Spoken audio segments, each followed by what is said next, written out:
2시간 전에 마감한 트레이더가 생생하게 전하는 글로벌 마켓 리뷰 델타원입니다. 모두들 나스닥이 신고가를 간 것에 대해 이야기하고 있을 때 저는 좋지 않은 신호를 발견했습니다. 바로 유로화의 1.20 안착과 함께 나타난 미국 국채 가격의 하락입니다.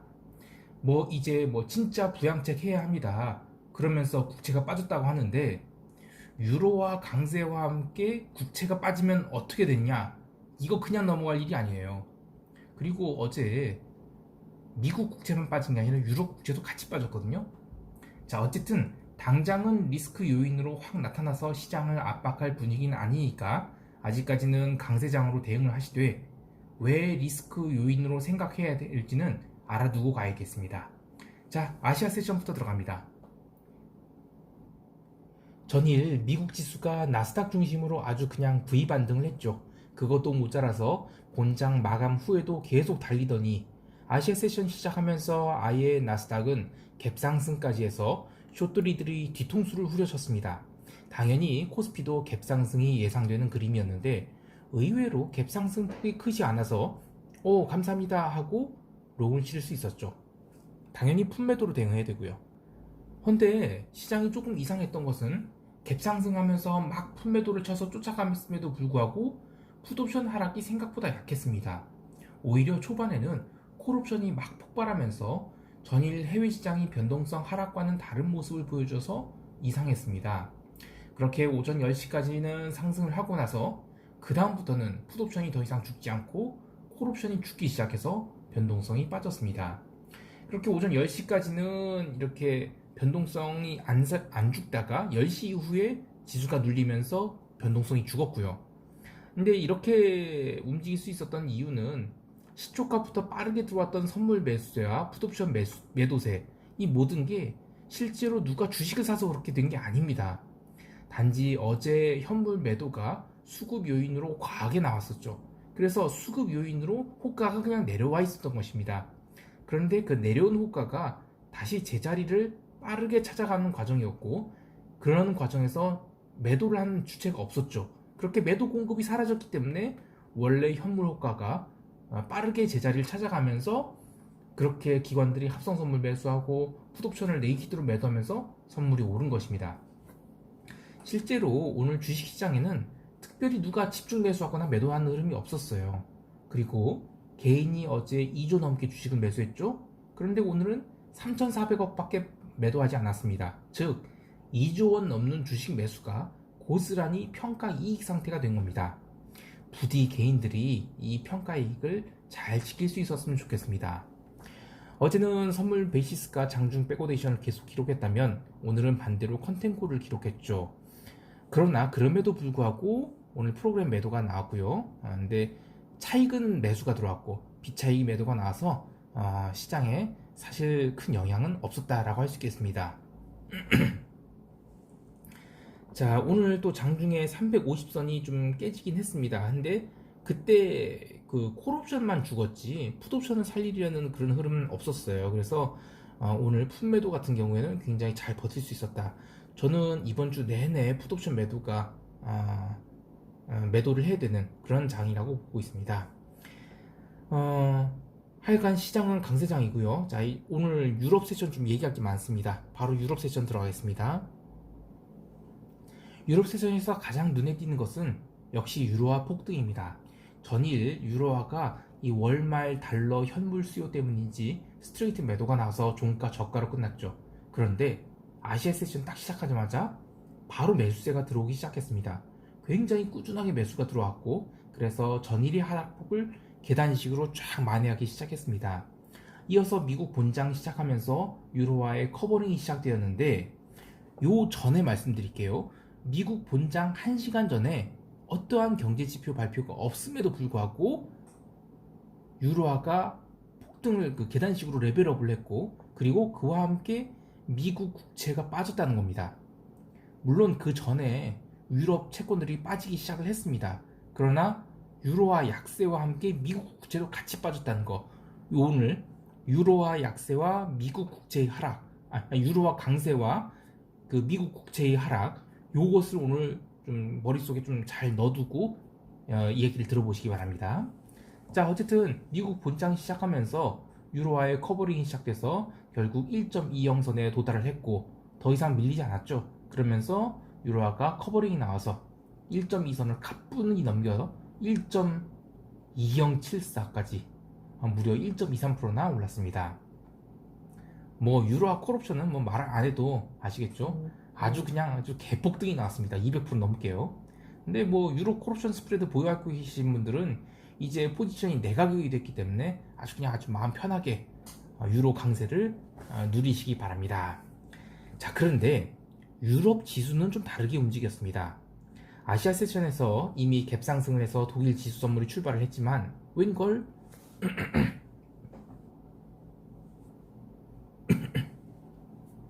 그 유럽 본장 시작하고 나서는 지수를 아래로 밀었죠. 물론 끝까지 밀은 것은 아니고 잠깐만 밀었는데 어쨌든 좀 당황스러운 모습이 연출됐습니다. 물론 그 뒤로 다시 반등을 했지만 장중에 상단이 계속 막혔죠. 그리고 거래량도 없고 점점 밀렸습니다. 그래서 이거는 유로화의 강세가 이 수출 중심이 독일 경제는 부담스럽게 느껴져서 일어난 현상으로 보고요. 그러니까 유로화 강세로 독일 증시가 약했다. 요거는 그냥 그 독일만이 특별히 약한 거는 그냥 수출 중심이 국가였기 때문에 부담스러웠다. 그렇게 보고 있습니다. 그런데 그거 말고 그와 더불어 시장에 또 봐야 될 게 독일 10년 국채가 강하게 빠졌다는 거죠. 그리고 이탈리아 10년 국채도 빠졌고요. 그러면서 나중에 미국 10년 국채도 빠졌습니다. 이렇게 장기 채권이 하락이 의미하는 것은 뭐냐면 잘 들어보시면 됩니다. 그간 유로존은 마이너스 금리를 오랫동안 쓰고 있었어요. 그래서 채권 가격이 한참 위쪽에서 놀고 있었죠. 그런데 시장은 내년을 준비하는 12월의 첫 거래일에 채권을 아래로 강하게 깠습니다. 즉 금리가 상승할 것이라는 것에 베팅을 한 겁니다. 그런데 그동안 유로화는 캐리 트레이드 통화였죠. 즉 유로화를 빌려다가 달러 채권 사고, 당연히 달러 표시 채권은 고금리 채권이니까 그럼 이자가 많이 나온단 말이에요. 그리고 또 달러 베이스로 미국 테크 주식들을 사는 것이었습니다. 그런데 유로화가 1.20선을 회복하고 계속 오른다? 그리고 유럽 금리가 오른다? 그러면 그 전에 빌린 유로화는 환차손이 발생하죠. 부채, 즉 유로화를 빌렸으니까 그 부채잖아요. 근데 유로화가 강세가 돼요. 그럼 부채가 증가하죠. 그리고 환전을 해서 달러화를 가졌는데 그 달러화로 채권을 샀어요. 미국 국채를 샀어요. 또 달러화로 뭐 자산 예를 들면 뭐 테크 주식 이런 걸 샀어요. 그런데 그 미국 금리가 올라요. 그리고 달러 표시 채권들은 빠져요. 자, 그럼 어떻게 되겠어요? 그리고 달러화는 약세가 돼요. 네, 자산 가치가 감소하는 겁니다. 그럼 어떻게 되겠어요? 바로 그동안에 했던 캐리 트레이딩을 뒷바꾸를 해놔야죠. 즉 캐리 트레이딩 언와인딩이 나온다는 거, 이건 리스크 요인입니다. 어쨌든 자, 다시 얘기할게요. 유로화 강세와 채권 가격의 하락은 캐리 트레이딩이 언와인딩이 나올 수 있다는 중요한 신호다. 오늘 다른 내용보다 이 내용이 가장 중요하기 때문에 이 내용은 그 시장 총평 때 다시 한번 정리를 하겠습니다. 자, 미국 시장 다시 갈게요. 사실 나스닥이 어제 오늘 흐름을 보면서 제가 제일 먼저 생각든 거는 아이고 또 손 회장님이 콜옵션 들으셨구나 였습니다. 나스닥 파워미터가 또 90 이상 넘어가면서 장중에 엄청난 매수세가 나왔죠. 뭐 이런 강세 흐름이 나왔음에도 불구하고 사실 상승폭은 얼마 크지 않았는데요. 왜냐면 이미 전일 장마감 후에 엄청나게 올랐고 또 아시아 세션에서 또 올랐죠. 그래서 현물 본장은 이미 갭상승이 꽤 나온 상태에서 움직인 거라 그리 크지 않았습니다. 다만 그래도 파워미터가 90 넘게 나온 것은 장중에는 나스닥이 조정다운 조정이 없었기 때문입니다. 그리고 후장 들어갈수록 오장 들어갈수록 시장이 상승세는 좀 멈추지만 매도세가 또 없었어요. 물론 마감 한 1시간 반 정도 남겨놓고 쭉 밀리긴 했는데 이것은 나스닥이 밀렸다기보다는 다우 구성 종목이 워낙에 약했습니다. 그러면서 어쩔 수 없이 시장이 끌어내려간 거지 그 나스닥 자체에 대한 그 매도세는 없었다고 봐도 과언이 아닙니다. 자, 이런 경우에는 그냥 누군가 콜옵션을 세게 지른 거예요. 그래서 어쩔 수 없이 콜매도자들이 카운터파티인 콜매도자들이 그 지수 선물을 매수해서 바친 거고요. 예. 그래서 뭐 애플 말이 3% 오르고 뭐 페이스북 3% 오르고 이런 거 저는 싹 그렇게 긍정적으로 보진 않습니다. 자, 어쨌든 그래서 변동성이 오늘 안 빠졌어요. 오히려 지수가 이렇게 올랐는데도 불구하고 변동성이 0.4% 올랐죠. 장 초반에 또 변동성이 꽤나 오르기도 했고요. 자, 그래서 이런 거는 뭐 시장이 긍정적인 상승 흐름은 아니다라고 그렇게 봐야 될 것 같습니다. 다우도 3만 포인트 아래서 3만 포인트를 잠깐 치긴 했는데 그 뒤로 다시 밀렸죠. 또 러셀도 상승폭을 상당량 반납했고요. 개별 종목 보면 준비디오가 무려 15% 하락이 나왔어요. 실적은 엄청 잘 나왔지만 내용을 따져봤을 때 뭐 기업 고객이 증가폭이 뭐 생각보다 적고 어쩌저쩌 하면서 실망스러웠다고 하는데 그런 거 다 아니에요. 그냥 이제 코로나 끝났다. 비싼 언택트 주식들 일단 먹튀하자 이런 겁니다. 그리고 미국 국채 빠지고 그리고 독일 국채 빠지고 유로화 강세 캘리 트레이딩 언와인드 해줘. 그래서 그냥 빅테크 깐 겁니다. 애플, 페이스북, 구글 이거 오른 거 저는 이거 원래는 밀렸어야 되는데 누가 콜옵션 사서 오른 거지 시장은 썩 그렇게 좋아 보이지 않습니다. 자, 어쨌든 제가 뭐 너무 소설 쓰는 거라고 할 수 있긴 하는데 이거는 아직은 언론에서 지금 아직 안 다룰 거예요. 근데 시간 지나서 다루게 된다면 제 이야기 틀림없이 할 것 같습니다. 뭐 어쨌든 저는 시장에서 트레이딩 하는 거니까 트레이딩 한 사람으로서 이런 걸 느꼈다라는 것을 전하고 싶었던 거고요. 자, 그리고 오늘 오펙 회의가 원래 열리기로 했는데 이게 3일로 연기가 됐죠. 그러면서 기름이 줄줄 밀렸습니다.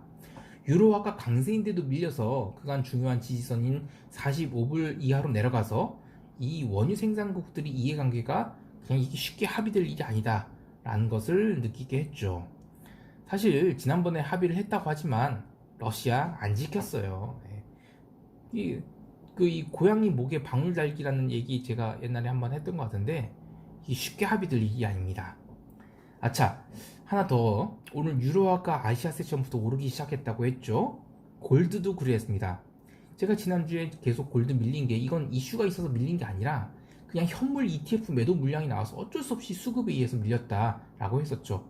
오늘은 그러한 수급 이슈가 사라지면서 아시아 세션에서 이미 1800선 회복했고 1800달러 이상 올라갔고 그리고 채권 부러지고 달러 부러지면서 빠르게 1819선까지 올랐습니다. 실버는 무려 6.25%가 올랐습니다. 참 뭐라 할 말이 없습니다. 아무튼 시장이라는 게 모두 특정한 로직에 의해서 움직이는 게 아닙니다. 그냥 어떨 때는 수급 때문에 아무리 달러가 약세고 뭐 유로 강세고 뭐 이래도 수급 때문에 밀릴 수가 있어요. 그러면 뭐 통계적 차익거래의 기회라 여기고 들어갈 수가 있겠죠. 근데 그렇게 들어가면 한 이틀 사흘 마음고생 잔뜩 시킵니다. 그리고 나을 때는 도저히 못 버텨서 손절을 하고 나면 그 다음부터 막 날아가고요. 참 이런 것들이 기억에 남는 이유는 이 V반등 같은 게 나온다면 그날 바로 이익 청산하거나 평가 이익 상태로 넘어가서 그런 거는 쉽게 잊어먹어요. 그런데 이렇게 마음고생 잔뜩 하고만 날아갈 때 이런 경우에는 머릿속에 아주 스트레스가 잔뜩 쌓여서 기억이 오래 가죠. 자, 어쨌든 그 유로화가 확실히 1.20선을 넘겼기 때문에 이 커머디티 페어들도 다시 롱으로 돌아갈 것이라고 봅니다. 근데 어쨌든 지금 기름도 오펙 이슈 또는 뭐 농산물들도 지금 여러 가지 뭐 수급 요인, 월초 그 월말 월초 효과 때문에 못 올라가고 있는데 기본 기조, 가장 시장의 큰 기조는 달러 약세라는 거. 그러면 커머디티들 빠지는데 한계가 있을 것이다. 요 기조를 저는 갖고 있기 때문에 이게 지금은 스트레스를 좀 주고 있어도 좀 기다려 보겠습니다. 자, 경제 지표 발표된 것은 오전에 차이신 그 제조 PMI 54.9 나왔죠. 아주 잘 나왔습니다. 근데 그럼에도 불구하고 뭐 중국 지수가 뭐 상승을 하긴 했지만 막 폭등하고 그런 건 아니었습니다. 그냥 구리 가격 상승에 좀 보탬이 된 정도? 네, 그 정도였고요. 그리고 유로존 제조 PMI 이런 거 뭐 컨센서스 수준에서 나와서 그닥 영향 없었습니다. 미국이 제조업 지수, ISM 제조업 지수는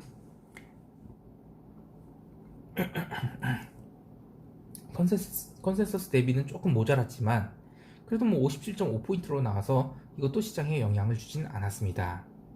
오히려 경제 지표가 뭐 시장에 영향을 미친 것은 장마감 후에 발표된 API 원유 재고인데 뭐 컨센서스 대비 대박 많이 나왔죠. 그래서 원래는 마이너스가 나와야 되는데 플러스 뭐 414만으로 나와서 뭐 그러지 않아도 오펙 회의 연기돼서 기름값이 밀렸는데 거기다 또 망치질을 해버렸습니다. 자, 바로 시장 총평 들어가겠습니다. 오늘 나스닥이 신고가 이런 것보다 더 중요한 뉴스는 아까 이야기한 유로화 강세 그리고 미국 장기 국채 하락인데요. 아까 이야기한 것을 다시 정리를 하면 유로 캐리 트레이드의 메커니즘은 우선 마이너스 금리 유로화를 빌려다가 달러화로 환전해서 달러 표시 자산들, 예를 들면 미국 10년 국채 혹은 나스닥 테크 주식들 이런 걸 매수했는데 유로화가 강세로 전환되게 되면 빚을 낸 유로화 부채는 유로화가 강세가 되니까 증가하겠죠. 그러니까 빚은 늘어나는 거예요. 그리고 투자한 달러화 자산은 달러가 약세가 되니까 쪼그라들게 되죠. 그럼 어떻게 하겠어요? 빚은 늘어나고 투자한 자산은 줄어든다. 그러면 그간 미친듯이 처질러댔던 미국 국채, 테크 주식들 팔아야죠. 그리고 달러 다시 유로화로 환전해서 돌려줘야죠. 빚 갚아야죠. 이게 바로 유로 캐리 트레이딩이 언와인드라고 합니다. 이런 언와인딩이 나오면 자산 시장에는 부정적인 이슈다. 그런데 시장이 기대하고 있는 게 두 가지예요. 첫 번째, 국채 급락, 연준이 일드 커브 컨트롤을 막아줄 거죠. 그리고 유로화 이번 유럽 자산들은 12월 15일에 ECB가 뭐 엄청난 부양책 내고 하죠. 그래서 채권 시장의 하락은 어느 정도 자제가 될 것 같은데 빅테크 주식이 매도는 뭐 한국이 서학개미들이 사줄까요? 그건 아니겠죠? 예. 아무튼 테크 주식들은 로빈들이 받아줄 거나 글쎄 그것도 모르겠어요. 저는 그래서 유로화가 계속 강세가 된다면 내년도 증시에 대해서는 특히 그 빅테크 주식들 얘에 대한 멀티플이 정당화될까? 아니에요. 저는 그래서 이거 리스크 요인으로 보고 있습니다. 자, 물론 지금 우리 시장과는 당장 관계가 없는 얘기고 그런데 어쨌든 글로벌 투자자들이 돈을 걷어가게 되면 어떻게 하겠습니까? 우리가 아무리 기업 실적 좋고 우리 한국이 국가가 펀더멘털 좋고 그래도 돈을 뺏는 데는 장사가 없습니다. 그래서 주의를 슬슬 살펴봐야 되겠다라는 얘기를 하고 싶습니다. 자, 그 코스피 시장도 저는 그냥 묻지만 매수가 아니라 과하게 올라면 계속 비중 축소하자. 그리고 많이 밀리면 뭐 조금씩 담지만 적극적으로 담지 말자. 그런 박스권 상승장으로 좀 대응을 하고자 합니다. 오늘 하루도 즐거운 하루 되시기 바랍니다. 이상 델타원이었습니다. 감사합니다.